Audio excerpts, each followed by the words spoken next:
Nandito na naman tayo. Binisita ko itong ating loft sa taas. At ito, na-witness ko. Yan. Good morning guys. Welcome to our channel, ang Tutan Love. Ako, hirap talaga. Napabayaan ko itong video namin. Okay, kulang sa pondo para gawin itong ating loft sa taas. Kaya, hintay-hintay pa. Hindi pa nadating yung remittance natin galing sa India. Ito, sa London. Ito, ang ating mga ibon ng staff. Tatapos ko lang magpatuka sa baba. Kaya, naisip ko silang bisitahin dito. Ito sila tek. Nasa viewing natin. Samantalang yung iba, natatapos lang pala lumipad. Yung mga nilabas ko.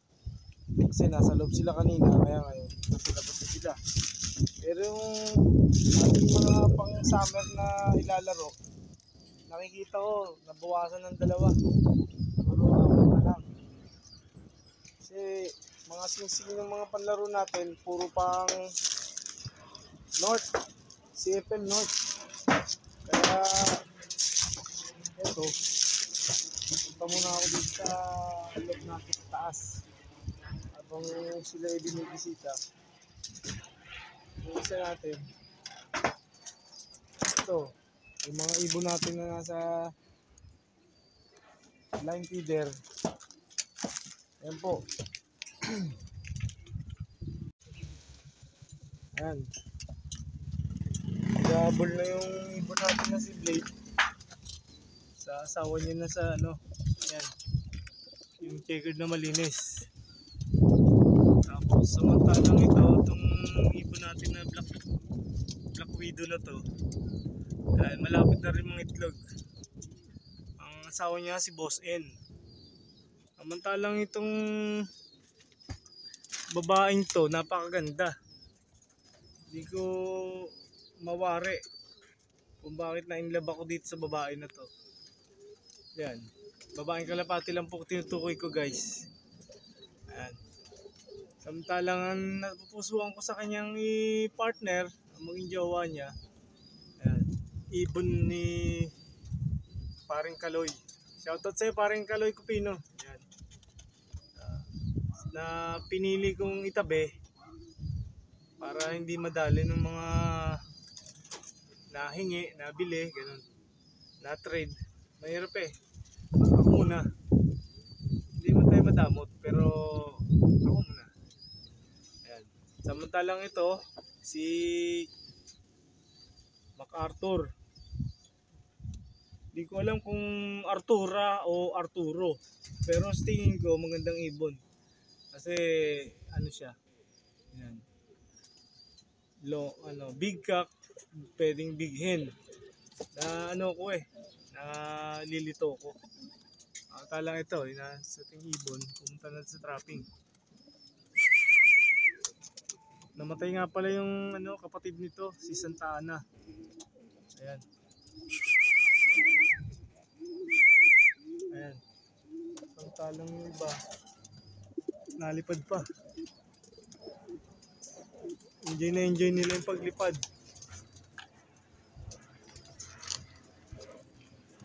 Tingnan natin ha. Masusun natin yun. Ayun yung dalawa natin, magkapatid. Si Spot saka si Butterfly. Kabababa lang ni Black Diamond galing sa lipad.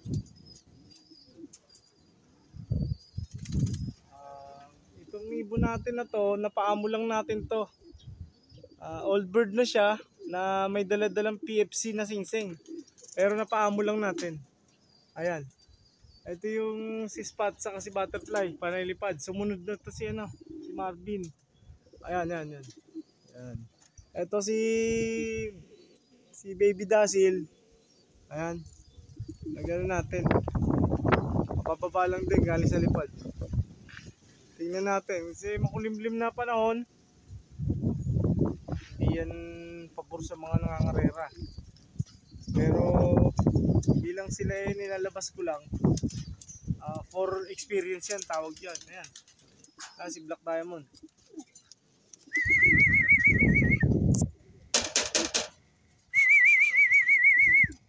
Ito yung trapping system natin dito sa kulungan na pang norte. Ayan. Samantalang itong ating ayun na oh. Ayan. Yan yung ating partner. Samantalang ito si beautiful girl nga pala pinangalan ko rito. Ito itong babae na to. Ayan. Bahala na kayong humusga kung beautiful girl nga. Pero gender ko na siya. Babae nga siya. Ayan. Ito si Baby Dasil. Nasa ibabaw. Ayan. Ito naman si Marvin. Hindi. Si ano to? Si Ampon. Inampon ko lang kasi to. Ayan. Ayan. Ito guys, almost tapos na ako rito sa taas. At nga pala, gusto kong ipakita sa inyo yung ginamit ko ngayon na gamot. Doxilac powder. Sa 8 litro. Ginawa ko matapang. Para 2 sachet ginamit ko. Sa isang 4 na litro, sa isang galon, equals 1 liter. 4 liters equals to 1 gallon times 8 liters siguro yan. Para mahina na ako sa math, 2 galon po yun. Ginawa ko lang po parang para mas matapang yung gamot, kaya kipaglaban, hindi kagaya niya. Okay, eto guys ang ating buhay pag-iibon. Ito yung release door ng yan. Release door nung loop natin sa taas. Para pag magpapalipad ako, dito na lang sila dadaan. Samantalang yung ating paghihintay sa summer race, mukhang nalalapit na yun. Kasi sa aking nakita, parang 3 lap na lang. Derby na. Finals. Sadya talagang nakakamiss na hindi tayo kasali doon. Pero okay na rin kasi yung mga kaibigan natin na old time fanciers na rin, nakakagawa ng pagkakataon na makarating doon sa dulo. At syempre malaking tulong yun, malaking bagay yun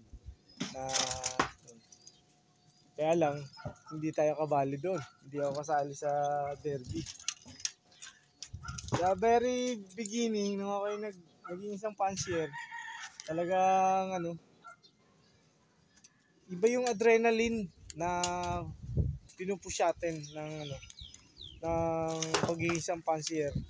The moment na magkarga tayo from Abangan, and then yung makakarating yung ibon mo after the bitaw, the tossing, na pagod or even hindi man pagod at sa mababang distance, napakalaking kasiyahan sa puso namin bilang isang fancier na nakapagpauwi ng ganoon.